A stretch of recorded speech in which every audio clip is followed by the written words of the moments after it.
Spears, to the faculty and staff, to the parents and the loved ones here today, and to the Cedar Grove High School class of 2022. It is with distinct honor that I stand here before you today, witnessing this great moment. You did it. You did it. I want you to give yourselves a pat on the back.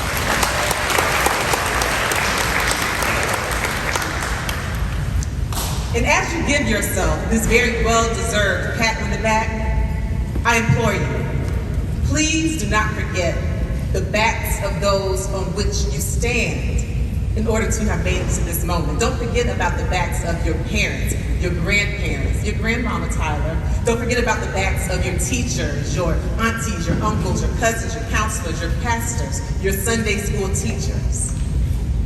Don't forget about the backs of your ancestors, many of whom endured the brutalities of enslavement, but they survived just in order to be able to pass on their hopes and their dreams transgenerationally to you so that you can be here in this very moment. Don't forget about their backs.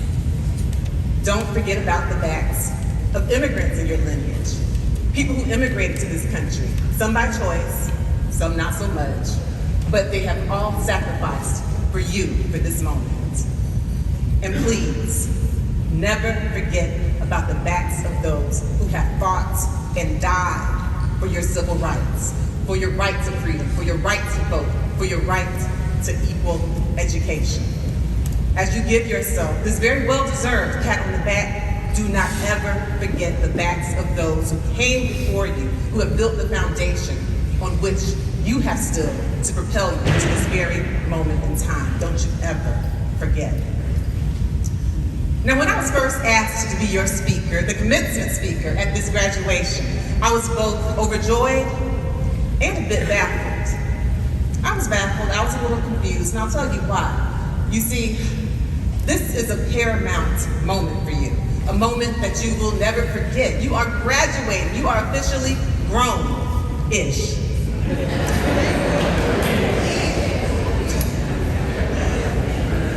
Your senses will take in these moments, you will remember everything. And so the words of advice that you're given, the wisdom that you're given, for many of you, you will take it with you for a lifetime. And so see, this is why I'm baffled. It's not that I don't have a lot of experience giving advice to high schoolers. So I have a lot of experience, I give advice. The issue is that, you see, I'm the mother of a high schooler. And even though I have a vast experience in giving knowledge and giving wisdom, when it comes to high schoolers, my daughter in particular, actually listening to my advice, well, my track record is not so good. It's kind of bad. And it feels good being honest to you. I probably should have told you this before Principal Spears, but yeah, my track record is not great. A lot of high schoolers don't listen to me, and I'll give you some examples. I want my daughter and all high schoolers to be fiscally responsible, right? I want you to have good financial sense. I want you to know that money does not grow on trees. You have to earn your keep. Everything's not going to be given to you. So when my high schooler will come to me and she'll be like, oh, Mom, can I have some money to get my nails done? Can I have some money for knotless braids? I will often share my wisdom with her, right? My financial wisdom. And I'll say to her, listen, child. You see, because that's my wise voice I use. Y'all like my wise voice? Yeah, it's kind of, you have to have that. It has a little bit of Oprah and maybe a splash of Maya Angelou, a twist of Viola Davis. I say that to her. I say, listen, child, I am not made of money. But she responds, I thought that's what mom stood for. So she doesn't always listen to me. And I have another example of where my track record is not so great when it comes to high schoolers listening to my advice. You all have been in high school, of course, during this pandemic. And there were many moments in your high school lives where you've been locked in, right? When you had online school. And then you had to go from online school and transition back to being face-to-face. Now, for some of you that may have been easy, for some of you more social people, but for others, it could have been difficult. And for my high schooler, she tends to not be a big talker. She's somewhat of an introvert, a little bit shy. I'm not. And so this was another opportunity for me to share my wisdom to share my wisdom with a high schooler. And so when it was time for my daughter to leave from being online and to go back face to face, is it the club?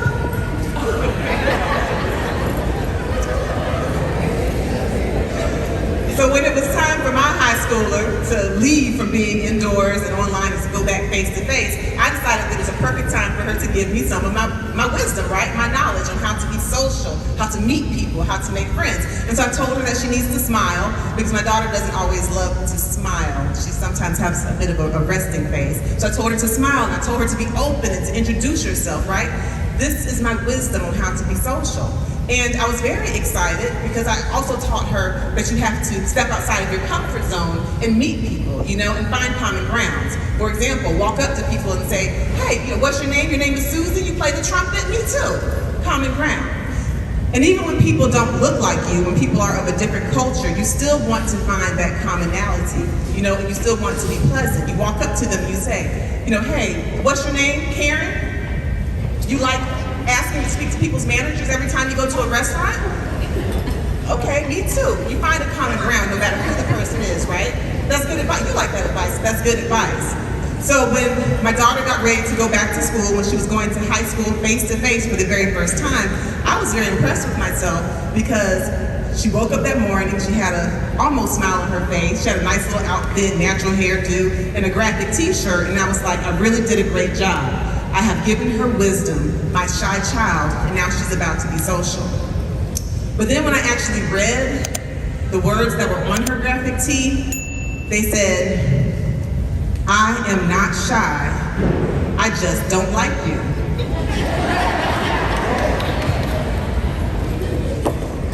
So that's what I mean when I say my track record in talking to high schoolers and getting them to listen to me is not that great. But maybe I'll have a little more luck here with you, class of 2022. So let's see if you listen to me.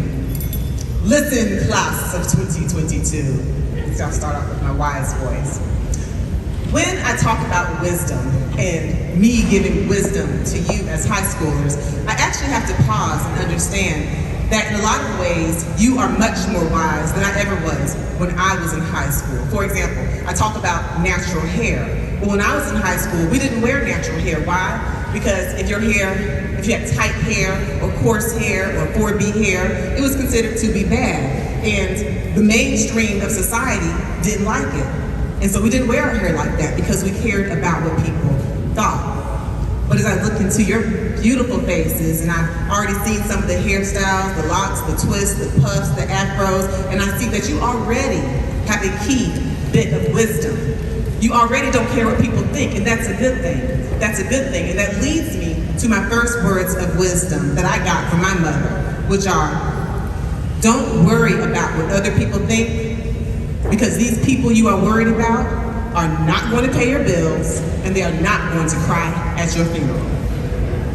Now granted, when my mother first gave me this advice, I was like 9 years old and I was a little traumatized. Like, why are you talking about my funeral when I'm 9? That's another story. But the point is, you have to not be influenced about what people think. And when I was in high school, the only people who I really worried about as far as what they thought were the people right there close to me, right? Close proximity. Like the mean girls in the cafeteria, or the girls who would fight and would try to meet you after school if they thought their little old boyfriends were looking at you for too long. That's all I had to worry about, just people who were right there, people I knew. But for your generation, you have to worry about much more, right? You have to worry about thousands of opinions through social media. And haven't you seen it? Haven't you seen people, whether they have a good day or a bad day, it's based on how many likes or comments they get. And it seems rather ridiculous, but it's the world we live in now. It's the world that you live in, right? If someone who doesn't even know you trolls you, says some bad things about you, it can really set you off. And actually, according to the CDC and the American Academy of Pediatrics, we see that high schoolers now have an unprecedented amount of depression and suicide attempts right here because they worry about what people think, oftentimes because of social media. So now as you stand here today, as you graduate class of 22, let me tell you, The opinions are going to keep coming and coming and coming. You're going to tell people are going to tell you you should go to this college or that college, or you shouldn't go to college, or you should be an entrepreneur, or you should have this business, that business, wear this hairdo, don't date this person, date that person. You're going to have a lot of people telling you what they think. But the strength is remembering that you need to keep your tribe relatively small, listen to people you trust, but filter that information out. And the number one person you need to care about is yourself, what you think, what you think. Because in the words of Lao Tzu, if you care about what other people think, you will always be their prisoner. Don't worry about what other people think.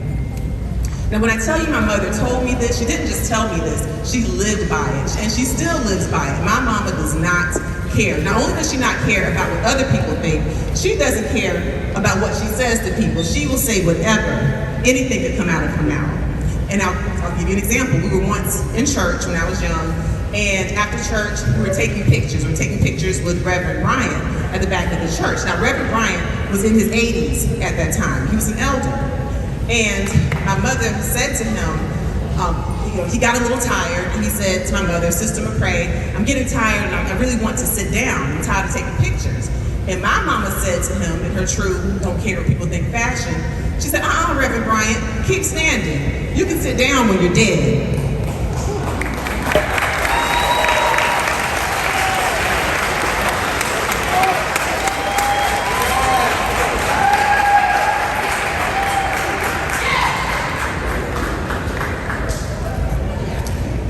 He died shortly after, but that's not the point. He lived a good life, he did. My point is, my mother did not allow herself to be a prisoner of words, and I don't want you to be always either. But on a lighter note, speaking of death, let's talk about life, because that takes me to her other words of wisdom, her words of advice. My mama always said, life is short, eat dessert first. Not like that one. Life is short. Eat dessert first. Class of 2022, now that you have been living through this pandemic, you know more than any other high school class how short and how unpredictable life really is, right? You've had some experiences beyond your years. We have this COVID-19 pandemic, which we used to call the mystery pneumonia. We thought it would just last a short time, but now we have reached that grim milestone where we have over 1 million deaths in the United States due to COVID-19. And I'm quite sure that all of you at this point have been touched by someone in your lives who has been lost to COVID-19. Unfortunately, life is short. And I want you to remember that, because it's not promised to you. You're not always going to have the perfect timing, the perfect plan. I don't want you to sit around and wait on starting a business because you want everything to be exact. Don't wait on going on that trip you want to go on because you need it to be perfect and 5-star. Life is short, you have to act now. For me, once I got married and I decided I wanted to plan a family, I was waiting for the perfect time to have my first child. But then I soon realized that there would never be a perfect time. I would never have my education exactly where I wanted it for it to be convenient. There would never be a perfect time. So what did I do? I had my first child right in the middle of my nephrology fellowship, my kidney training fellowship. And the people who worked with me and had to cover me probably didn't like it. They probably weren't very happy. But guess what? Mama told me, don't worry about what they think. She said they weren't going to pay my bills or cry at my funeral. And so when you live life, you really at some points have to live it for yourself. It's not always going to be perfect. Life is short. Life is short. In the words of Charles Buxton, do y'all know him? Well, in his words, he said, you are never going to find time for anything, and so you'll have to make time if you want it in life. Well, how about this? Do y'all know Drake? Yeah. Okay, well, Drake said, everybody dies, but not everybody lives. How about that? Life is short.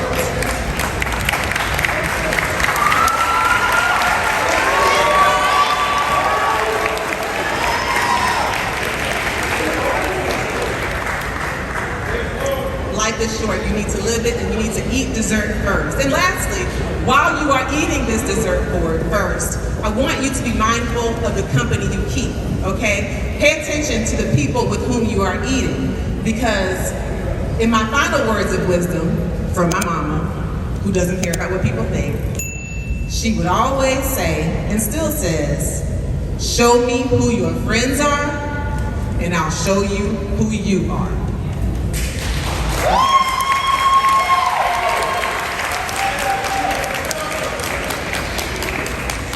You want to be mindful of the company you keep because water finds its own level, right? If you're someone who is moving forward, which all of you are, you're going to find some people who are happy for you, but you're going to find some people who say that you think you're too good because you graduated, or because you started, changing the way you dress, or changing the organizations to which you belong. They're going to try to tell you, you're not the same person, you're not down anymore.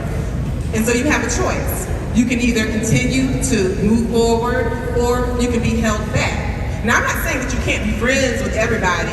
I'm not saying that. But what I'm saying is you can either have people to come along with you on your journey of success, you pull them with you, or you can be held back. Because the truth of the matter is that the farther and farther you get in life, and you are just getting started, I promise you, you have so much potential. But the further you go and the more success you have, everyone is not going to be happy for you. They're not going to be happy for you. In the words of Bette Midler, now, do y'all know Bette Midler? Good, because I like this quote. Bette Midler says that the worst thing about success is trying to find someone who's happy for you. Now, it's not always like that. It's not always like that. But that's why it's going to be so important that you are mindful of the company. You don't want to surround yourselves with people who act like they're your friends, but really they don't want to see you succeed. You want to hold on to that wisdom, right? And again, you want to surround yourself with people who are like-minded, because show me who your friends are, I'll show you who you are.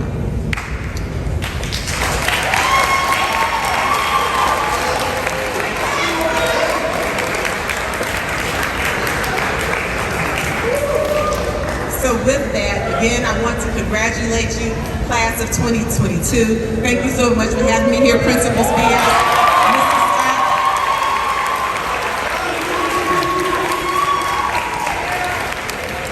And as you move on, and as you find yourself in different circles, and you push, I want you to make sure that if you find yourself to be the smartest person in the room, you're in the wrong room. Always push yourself, okay? Surround yourself with people who are on the level where you want to be.